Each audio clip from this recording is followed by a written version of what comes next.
ICT Killzones are the most misunderstood concept in smart money trading, and that's exactly why 95% of traders lose money during these sessions. You're probably entering trades during the wrong killzone windows, or worse, treating all 3 sessions the same way. In the next 11 minutes, I'm breaking down the only killzone strategy you need, the exact timeframes, setups, and entry rules that actually work.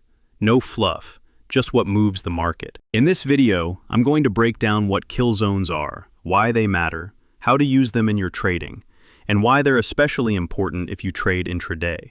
Killzones are specific time windows during the trading day where market activity spikes. These are the periods where the key manipulations happen, and where the main daily move usually begins.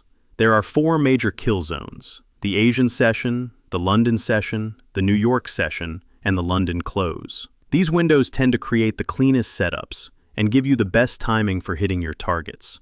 The Asian killzone starts right at the daily open, around 3 a.m., and runs until about 8 a.m. This period is usually slow and range-bound, or, if you're trading crypto, it often sets the high or low of the day. The London killzone runs from 9 a.m. until midday. During this window, the market will often print the day's high or low, especially if Asia spent the night consolidating.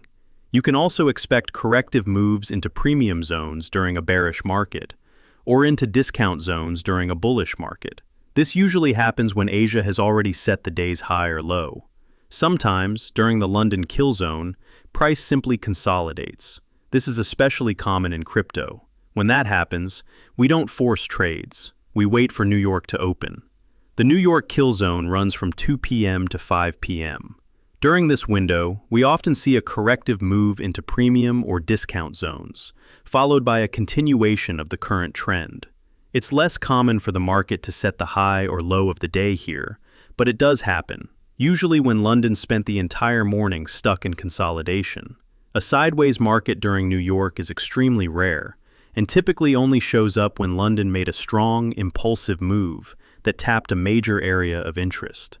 The London close starts immediately after the New York killzone ends, from 5 p.m. to 7 p.m.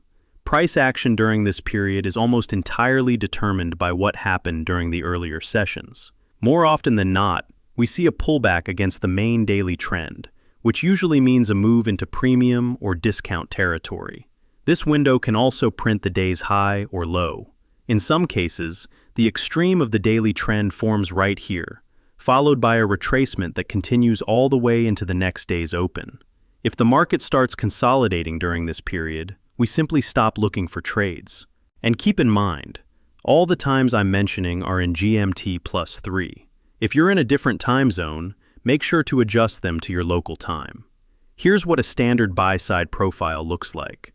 During the Asian killzone, the market usually consolidates, so we don't open any positions. Then, London comes in and sweeps the lower boundary of the range. This is where the day's low is typically formed, and from there, we start moving higher. When the New York killzone opens, price often pulls back into a discount area. That's the best opportunity to go long, because this is where the main move of the day usually begins. During the London close, price tends to correct downward. This is where short-term counter-trend trades can make sense. Next, we're going to break down each killzone on real charts. No perfect textbook examples, just the actual market. But before we dive in, make sure you subscribe to my Telegram channel. It's much more active there. I share my market thoughts, upcoming expectations, and show how everything I talk about here actually plays out in real time, before the move even happens. The link is in the description. Now, our goal is to break down each killzone individually and understand the common scenarios that tend to form during these windows. These patterns are something you can use every single day. All the examples I'll show will be based on crypto pairs. Let's start with the Asian killzone. It opens at 3 a.m. and runs until 8 a.m. If price is consolidating during this period, we simply ignore it. No trades. At the start of every new day, we assume that the Asian killzone is likely to set one of the daily extremes, either the low or the high. Given the current context, where the market is predominantly moving upward, it makes more sense to expect the daily low to form here. I've marked the trading range from the low that initiated the bullish impulse up to the high where the correction began. This helps us estimate how deep that correction might go. Typically, we expect price to gravitate toward the 0.5 level, the fair value area, because it acts like a magnet. And right below that, we have an area of future imbalance. This area acts as a support zone, and once it gets rebalanced, there's a high probability we'll see a price reaction and continuation to the upside. That's why during the Asian Killzone, we're looking for long setups. The entry can be taken from the start of the imbalance. Your stop loss goes behind the first candle that created that imbalance, and your take profit targets are the high of the Asian Killzone and the previous day's high. These are your primary objectives for each trading day. Price reacted strongly and started an impulsive move upward. The long position ended up closing right inside our kill zone, although that's not a requirement.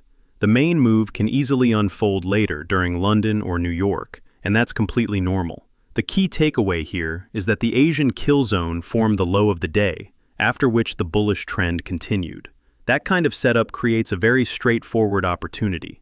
Enter the trade at the daily low, right at the beginning of the session. Now, let's move on to the next example, the London Killzone. But first, the context. Price is trading inside a range. Here's the upper boundary, and here's the lower one, which has already been swept. This price action created a bullish W formation, which consists of three parts: a lower low, a lower high, and then another lower low. The confirmation comes right here, when price breaks the key structural high. Even though price didn't manage to hold above the lower high, that isn't a deal breaker. The previously formed bullish imbalance and the order block both signal the beginning of bullish order flow, and that signal outweighs the fact that price didn't secure a clean break above the level. Eventually, the order block was tapped, and from that swing, the market began moving upward. The upper boundary of the range is our primary target. It's the closest pool of buy-side liquidity, reinforced by inefficiencies sitting above it. That combination creates strong upward pressure, a clear magnet for price. With that in mind, we can outline the plan for the day. At the start of the new day, and with it, the opening of the Asian Killzone, it was completely logical to expect a pullback into the order block. That's where the daily low could form, and where the next bullish leg could begin. But that's not what happened. The market opened, dipped slightly, and then immediately started moving higher. On the left, we can see a dense cluster of liquidity, so assuming that a daily high has already formed here would be irrational. Since there was no meaningful move, we can consider Asia to have been in consolidation. New liquidity pools formed on both sides of the range, and smart money will most likely use them during the next kill zones. So what's the plan going into the London Killzone? Option 1. Wait for a correction back into our order block and open along with the goal of reaching the top of the range. Option 2. Wait for a sweep of the range high, followed by a decline back into the order block, which would act as the first problematic zone on the path downward. And just to clarify, only one of these scenarios can play out. The moment the first one starts to develop, the second scenario is invalidated, and vice versa. At the London Open, price sweeps the top of the range and partially fills the bearish inefficiency. The way these candles closed is our first bearish signal, because the wick creates an order block on the lower time frame.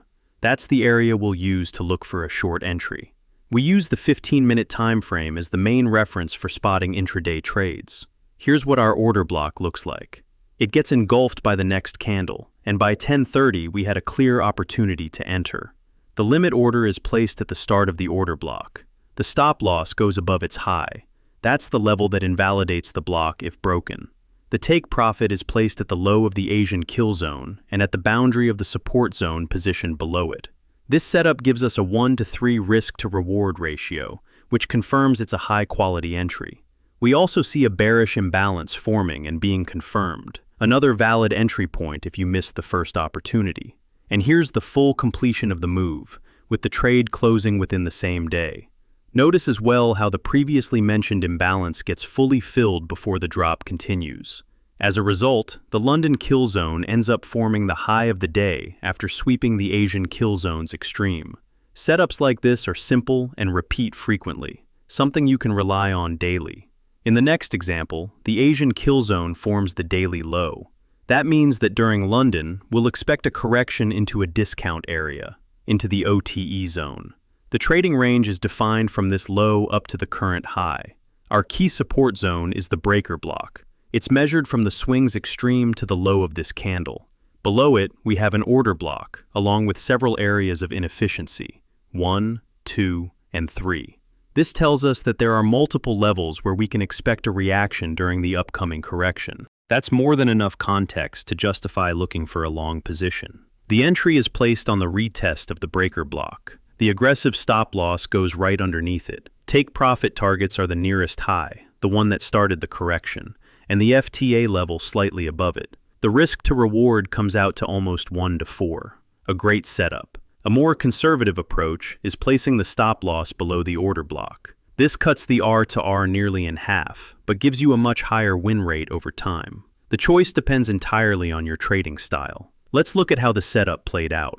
The trade fully played out and closed within the London Killzone. This is a great example of how to operate when the Asian session sets the daily low. As you can see, once you understand the typical price scenarios for each time window, and you know how to read the context correctly, you can build clear daily trading plans and extract profit from the market consistently. It's especially important to understand how the sessions connect to each other, and how their internal logic shapes price behavior throughout the day. In the next video, we'll continue and take a deep dive into the New York Open and the London Close Killzones. These are the sessions that generate the strongest moves, and understanding their structure will give you even more precise and predictable trade setups. If you found this video helpful, hit the like button. Tell me in the comments which Killzone you use the most, and make sure to subscribe to my Telegram. That's where all the real activity is.